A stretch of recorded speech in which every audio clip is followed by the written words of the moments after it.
dumping the parts out onto the 16, the first thing that the 16-inch operator is going to do is begin raking out the parts.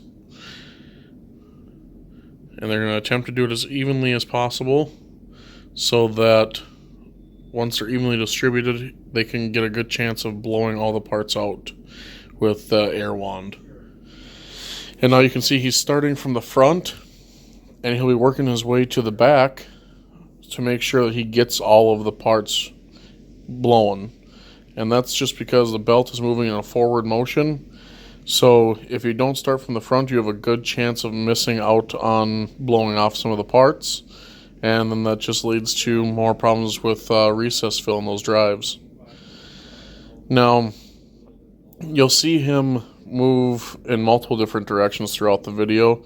Back and forth, around in circles, even changing hands. And he does all this in an attempt to hit each of the pieces from multiple different directions in hopes that we can limit the amount of recess drive that we're going to see in these parts in the end when we go to gauge them.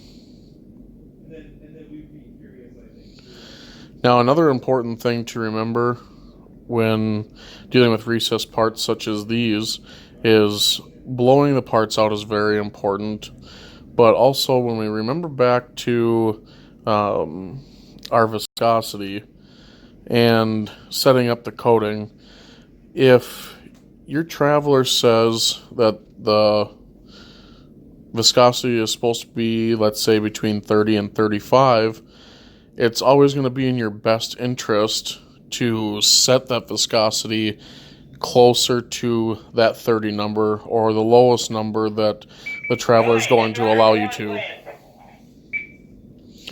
By doing that, it thins out the coating enough that it will fling more of it out on the dip spin machine, and the rest of it will be that much easier to blow out when it comes to blowing it out with the wand.